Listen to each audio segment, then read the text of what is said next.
Chapter 5 of Gray Lensman by E. Smith. Chapter 5. Kinnison's speeder shot away and made an undetectable, uneventful voyage back to the Earth. In due time, therefore, the Gray Lensman was again closeted with Port Admiral Haines. "Why the foliage?"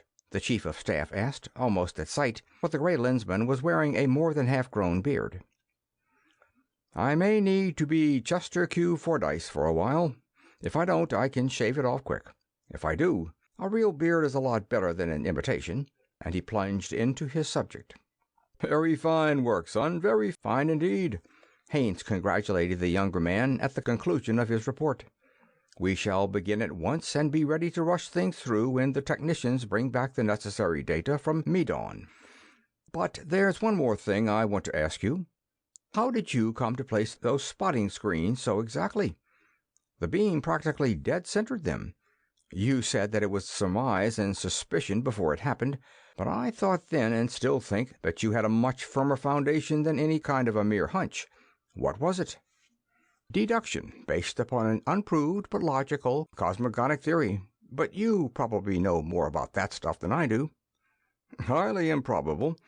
I read just a smattering now and then of the doings of the astronomers and astrophysicists. I didn't know that that was one of your specialties either." "It isn't, but I had to do a little cramming. We'll have to go back quite a while to make it clear. You know, of course, that a long time ago, before even interplanetary ships were developed, the belief was general that not more than about 4 planetary solar systems could be in existence at any one time in the whole galaxy?" "Yes, I am familiar with that belief. A consequence of the binary dynamic encounter theory in a too limited application. The theory itself is still good, isn't it?" "Eminently so. Every other theory is wrecked by its failure to account for the quantity, and above all, the distribution of angular momentum of planetary systems. But you know what I'm going to say. That limited application proves it." "No. Let's just say that a bit of light is beginning to dawn. Go ahead." QX.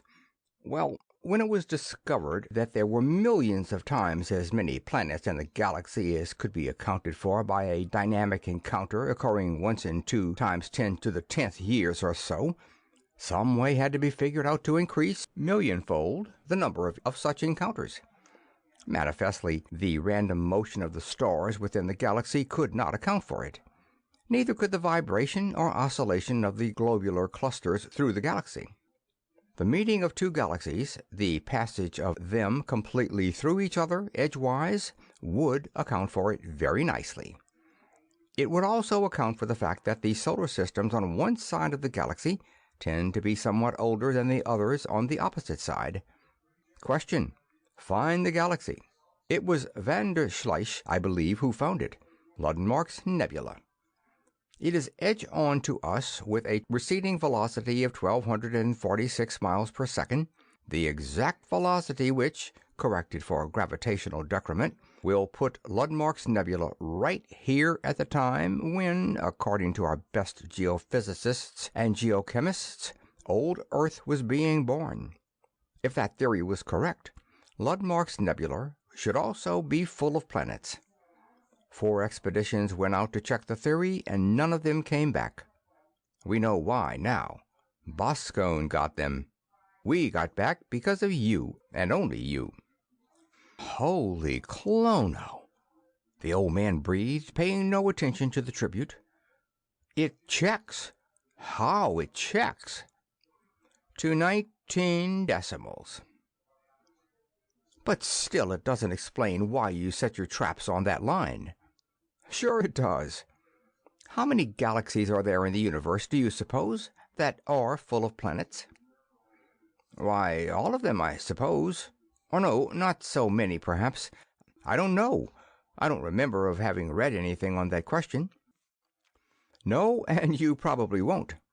Only loose-screwed space detectives like me and crackpot science fiction writers like Wacky Willison have noodles vacuous enough to harbor such thin ideas. But according to our admittedly highly tenuous reasoning, there are only 2 such galaxies, Luddenmark's Nebula and ours." "Huh? Why?" demanded Haines. Because galaxies don't collide much, if any, oftener than binaries within a galaxy do, Kinnison asserted. True, they are closer together in space, relative to their actual linear dimensions, than are stars. But, on the other hand, their relative motions are slower. That is, a star will traverse the average interstellar distance much quicker than a galaxy will the intergalactic one, so that the whole thing evens up. As nearly as Wacky and I could figure it, two galaxies will collide deeply enough to produce a significant number of planetary solar systems on an average of once in just about 1.8 times 10 to the 10th years. Pick up your slide rule and check me on it if you like. I'll take your word for it, the old lensman murmured absently. But any galaxy probably has at least a couple of solar systems all the time. But I see your point. The probability is overwhelmingly great that Boskonia would be in a galaxy having hundreds of millions of planets, rather than in one having only a dozen or less inhabitable worlds. But at that, they could all have lots of planets. Suppose that our wilder thinkers are right, that galaxies are grouped into universes which are spaced roughly about the same as the galaxies are. Two of them could collide, couldn't they? They could, but you're getting way out of my range now. At this point, the detective withdraws, leaving a clear field for you and the science fiction Imagineer. Well, finish the thought that I'm wackier even than he is. Both men laughed, and the port admiral went on. It's a fascinating speculation. It does no harm to let the fancy roam at times, but at that there are things of much greater importance. You think, then, that the thionite enters into this matrix? Bound to. Everything ties in. The most intelligent races of the galaxy are oxygen breathers with warm red blood, the only kind of physique which thionite affects. The more of us who get the thionite habit, the better for Boskonia. It explains why we have never got to the first check station in getting any of the real higher-ups in the thionite game. Instead of being an ordinary criminal ring, they've got all the brains and all the resources of Boskonia back of them. But if they are that big, and as good as we know they are, I wonder why... Kinnison's voice trailed off into silence. His brain raced. I want to ask you a question that is none of my business, the young lensman went on immediately, in a voice slightly altered. Just how long ago was it that you started losing 50-year men just before graduation? I mean, that boys sent to Arisia to be measured for their lenses supposedly never got there. Or at least they never came back, and no lenses were ever received for them? About 10 years, 12, I think, to be... Haynes broke off in the middle of the word, and his eyes bored into those of the younger man. What makes you think that there were any such? Deduction, again, but this time I know that I'm right. At least one every year, usually 2 or 3. Right, but there have always been space accidents, or they were caught by the pirates. You think, then, that... I don't think. I know, Kinnison declared. They got to Arisia, and they died there. All I can say is thank God for the Arisians. We can still trust our lenses. They are seeing to that. But why didn't they tell us? Haynes asked, perplexed. They wouldn't. That isn't their way, Kinnison stated flatly and with conviction. They have given us an instrumentality, the lens, by virtue of which we should be able to do the job, and they are seeing to it that that instrumentality remains untarnished. If we cannot handle it properly, that is our lookout. We've got to fight our own battles and bury our own dead. Now that we have smeared up the enemy's military organization in this galaxy by wiping out Helmuth and his headquarters, the drug syndicate seems to be my best chance of getting a line on the real Boskonia. While you are mopping up and keeping them from establishing another war base here, I think I'd better be getting at it, don't you? Probably so. You know your own oysters best. Mind if I ask where you're going to start in? Haynes looked at Kinnison quizzically as he spoke. Have you deduced that, too? The Gray Lensman returned the look in kind. No, deduction couldn't take me quite that far. he replied in the same tone. "You are going to tell me that when you get around to it." "Me? Where do I come in?" The port admiral feigned surprise. "As follows. Helmuth probably had nothing to do with the dope running, so its organization must still be intact. If so, they would take over as much of the other branch as they could get hold of, and hit us harder than ever. I haven't heard of any unusual activity around here, so it must be somewhere else. Wherever it is, you would know about it, since you are a member of Galactic Council, and Counselor Ellington, in charge of narcotics, would hardly take any very important step without conferring with you as Port Admiral and Chief of Staff. How near right am I?" "On the center of the beam, all the way. Your deducer is blasting at maximum," Haynes said in admiration. "Radalix is the worst. They're hitting it mighty hard. We sent a full unit over there last week. Shall we recall them, or do you want to work independently?" "Let them go on. I'll be of more use working on my own, I think. I did the boys over there a favor a while back. They would cooperate anyway, of course, but it's a little nicer to have them sort of owe it to me.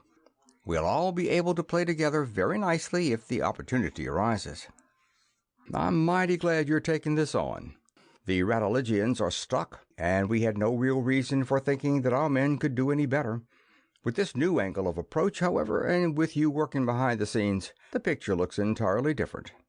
"I'm afraid that's unjustifiably high—" "Not a bit of it, lad. Just a minute. I'll break out a couple of beakers of Phelan. Luck." "Thanks, Chief." "Down the hatch." And again the Gray Lensman was gone.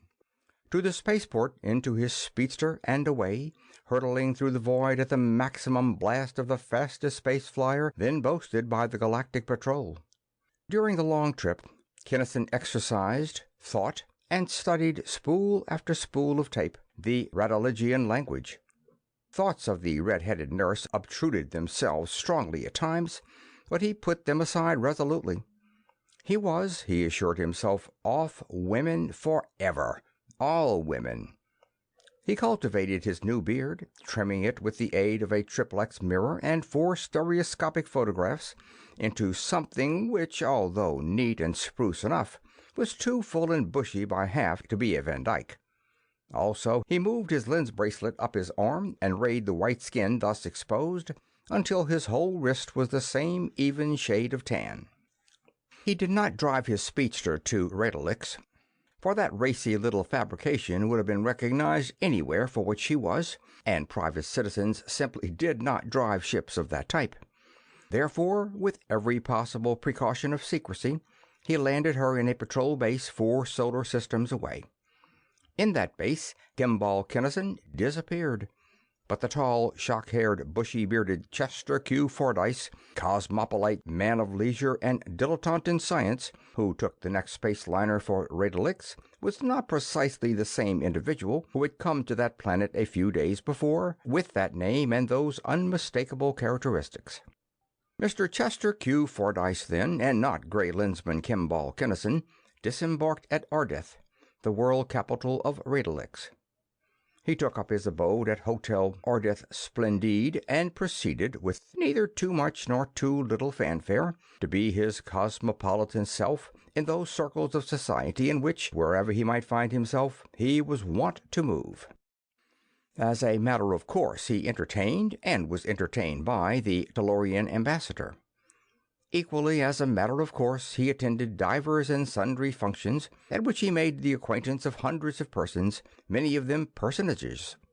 That one of these should have been Vice Admiral Gerard, Lensman in charge of the patrol's Radaligian base, was inevitable. It was, then, a purely routine and logical development that at a reception one evening, Vice Admiral Gerard stopped to chat for a moment with Mr. Fordyce, and it was purely accidental that the nearest bystander was a few yards distant. Hence Mr. Fordyce's conduct was strange enough. "Gerard," he said without moving his lips and in a tone almost inaudible, the while he was offering the Admiral an Alsaconite cigarette, "don't look at me particularly right now, and don't show surprise. Study me for the next 10 minutes, then put your lens on me and tell me whether you have ever seen me before or not." Then, glancing at the watch upon his left wrist, a timepiece just about as large and as ornate as a wristwatch could be and still remain in impeccable taste, he murmured something conventional and strolled away. The 10 minutes passed, and he felt Geron's thought. A peculiar sensation, this, being on the receiving end of a single beam instead of using his own lens. "As far as I can tell, I have never seen you before. You are certainly not one of our agents, and if you are one of Haynes's, whom I have ever worked with, you have done a wonderful job of disguising. I must have met you somewhere, sometime, else there would be no point in your question. But beyond the evident and admitted fact that you are a white Tellurian, I can't seem to place you." Does this help? This question was shot through Kinnison's own lens. "Since I have known so few Tellurian lensmen, it tells me that you must be Kinnison, but I do not recognize you at all readily. You seem changed, older. Besides, who ever heard of an unattached lensman doing the work of an ordinary agent?" "I am both older and changed, partly natural and partly artificial. As for the work, it's a job that no ordinary agent can handle. It takes a lot of special equipment." "You've got that, indubitably. I get gooseflesh every time I think of that trial." "You think I'm proof against recognition, then, as long as I don't use my lens?" Kinnison stuck to the issue. "Absolutely so. You're here, then, on thionite?" No other issue, Gerond knew, could be grave enough to account for this man's presence. "But your wrist, I studied it. You can't have worn your lens there for months. Those Tellurian bracelets leave white streaks an inch wide." "I tanned it with a pencil beam. Nice job, eh? But what I want to ask you about is a little cooperation. As you suppose, I'm here to work on this drug ring." "Surely, anything we can do. But narcotics is handling that, not us. But you know that as well as I do," the officer broke off, puzzled. "I know. That's why I want you. That and because you handle the Secret Service. Frankly, I'm scared to death of leaks. For that reason, I'm not saying anything to anyone except lensmen, and I'm having no dealings with anyone connected with narcotics. I have as unimpeachable an identity as Hayes could furnish." "There's no question as to its adequacy, then," the Radicalian interposed. "I would like to have you pass the word around among your boys and girls that you know who I am and that I'm safe to play with. That way, if Boscone's agents spot me, it will be for an agent of Haynes and not for what I really am. That's the first thing. Can do?" "Easily and gladly. Consider it done.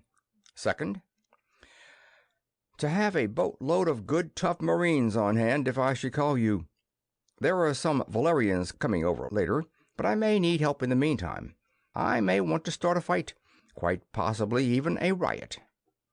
"They'll be ready, and they'll be big, tough, and hard. Anything else?" "Not just now, except for one question. You know Countess Avondrin, the woman I was dancing with a while ago? Got any dope on her?" "Certainly not. What do you mean?" "Huh? Don't you know even that she's a Boskonian agent of some kind?" "Man, you're crazy. She isn't an agent. She can't be. Why, she's the daughter of a planetary counselor, the wife of one of our most loyal officers." "She would be. That's the type they like to get hold of." "Prove it," the Admiral snapped.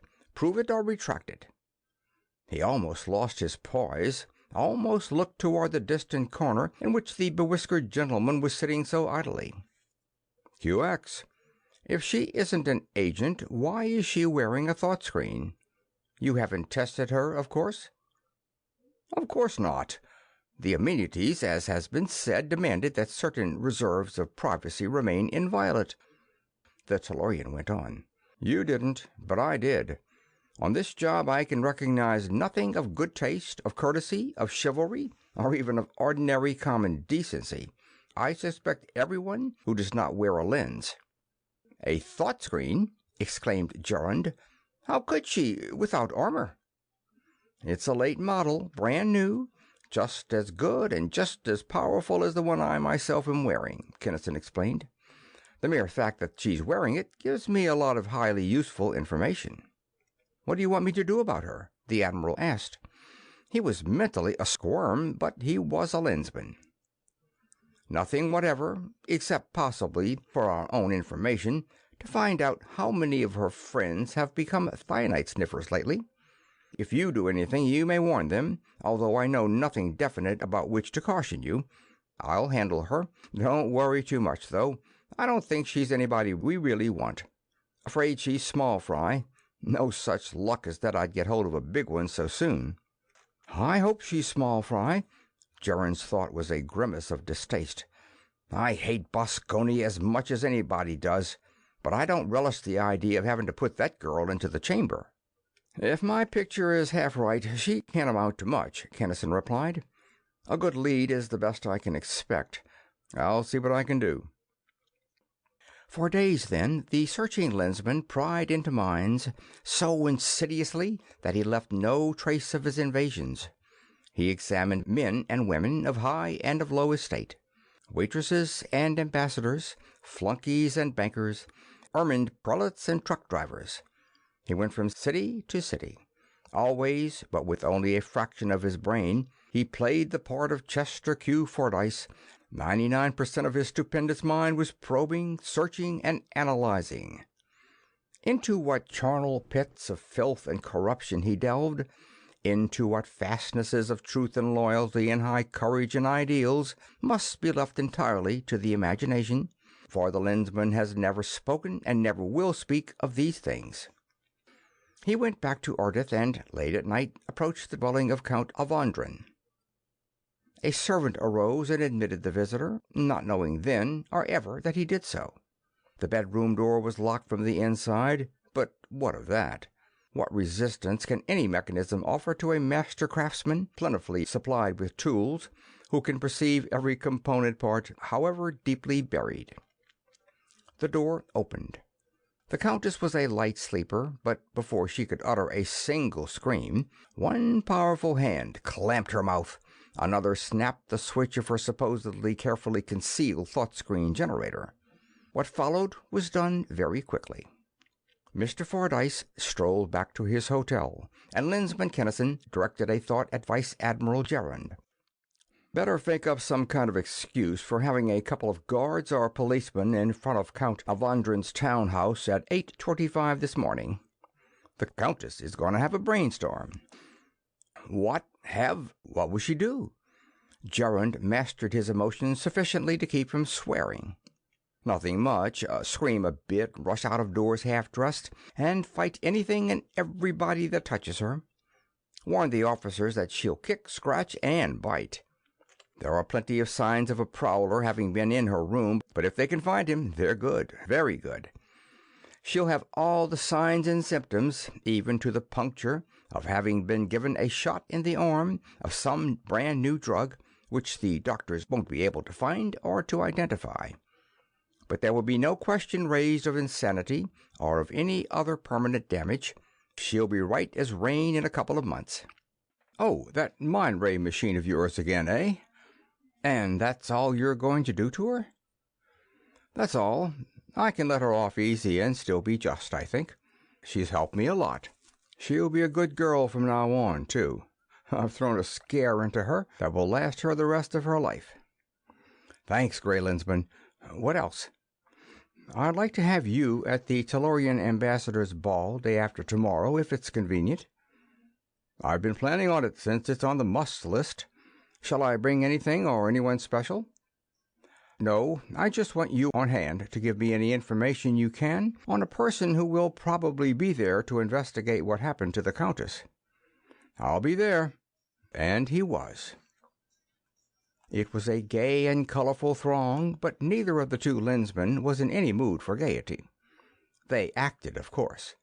They neither sought nor avoided each other, but somehow they were never alone together. "Man or woman?" asked Gerrand. "I don't know. All I've got is the recognition." The Radoligian did not ask what that recognition was to be. He knew that that information might prove dangerous indeed to any unauthorized possessor. He did not want to know it. He was glad that the Tellurian had not thrust it upon him. Suddenly the Vice Admiral's attention was wrenched toward the doorway to see the most marvelously, the most flawlessly beautiful woman he had ever seen. But not long did he contemplate that beauty, for the Tellurian lensman's thoughts were fairly seething despite his iron control. "Do you mean... you can't mean..." Gerund faltered. "Yes, definitely," Kinnison rasped. "She looks like an angel, but take it from me, she isn't. She's one of the slimiest snakes that ever lived. She's so low that she could put on a tall silk hat and walk under a duck. I know she's beautiful. She's a riot, a seven-sector call-out, a thionite dream. So what? She is also des Plains, formerly of Aldebaran II. Does that mean anything to you?" "Not a thing, Kinnison." "She's in it, clear up to her neck. I had a chance to wring her neck once, too, damn it all, and didn't. She's got a brazen crust, coming here now with all our narcotics on the job. Wonder if they think they've got enforcement so badly whipped that they can get away with stuff as rough as this. Sure you don't know her, or know of her?" "I never saw her before, or heard of her." "Perhaps she isn't known out this way. Or maybe they think they're ready for a showdown, or don't care. Her being here ties me up hand and foot anyway. She'll recognize me, for all the tea in China. Gerund, you know the narcotics lensman, don't you?" "Certainly." "Call one of them right now. Tell him that des Plains, the Zwilnik Ori, is right here on the floor." "What? He doesn't know her either? And none of our boys are lensmen? Make it a three-way. Lensman Winstead, Kinnison of Sol 3, unattached. Sure that none of you recognize this picture?" And he transmitted a perfect image of the ravishing creature then moving regally across the floor. "Nobody does? Good. Maybe that's why she's here after all. Thinks she can get away with it. Anyway, she's your meat. Here's the chance for a real capture. Come and get her. You will appear against her, of course. If necessary, but it won't be necessary. As soon as she sees that the game's up, all hell will be out for noon." As soon as the connection had been broken, Kinnison realized that the thing could not be done that way, that he could not stay out of it. No man alive, save himself, could prevent her from flashing a warning. Badly as he hated it, he had to do it. Gerund glanced at him curiously. He had received a few of those racing thoughts. "Tune in on this," Kinnison grinned wryly. "If the last meeting I had with her is any criterion, it ought to be good. Suppose anybody around here understands the language of Aldebaran too? Never heard it mentioned if they do." The Tellurian walked blithely up to the radiant visitor, held out his hand in earthly and Aldebaranian greeting, and spoke. "Madame des Plains would not remember Chester Q. Fordyce, of course. It is of the piteousness that I should be so accursedly of the ordinariness, for to see Madame but the one time, as I did at the New Year's ball in High Altamont, is to remember her forever." "Such a flatterer!" the woman laughed. "I trust that you will forgive me, Mr. Fordyce, but one meets so many interesting—" Her eyes widened in surprise, an expression which changed rapidly to one of flaming hatred, not unmixed with fear. "So you do recognize me, you bedroom-eyed, you Aldebaranian hellcat," he remarked evenly. "I rather expected that you would." "Yes, you sweet, uncontaminated sissy, you overgrown super Boy Scout, I do," she hissed malevolently, and made a quick motion toward her corsage. These two, as has been intimated, were friends of old. Quick though she was, the man was quicker. His left hand darted out to seize her left wrist. His right, flashing around her body, grasped her right and held it rigidly in the small of her back. Thus they walked away. "Stop!" she flared. "You're making a spectacle of me." "Now isn't that something to worry about?" His lips smiled, for the benefit of the observers, but his eyes held no glint of mirth. "These folks will think that this is the way all Aldebaranian friends walk together. If you think for a second that I'm going to give you a chance to touch that sounder you're wearing, you haven't got the sense of a Zabriskan Fantima. Stop wriggling," he counseled sharply. "Even if you can do enough hula-hula shimmying to work it before it contacts once, I'll crush your brain to a pulp right here and right now." Outside in the grounds, "Oh, Lensman, let's sit down and talk this over," and the girl brought into play everything she had. It was a distressing scene, but it left the Lensman cold. "Save your breath," he advised her, finally, wearily. "To me, you're just another Zwilnik, no more, no less. A female louse is still a louse, and calling a Zwilnik a louse is sheerest flattery." He said that, and, saying it, knew it to be the exact and crystal truth. But not even that knowledge could mitigate in any iota the recoiling of his every fiber from the deed which he was about to do.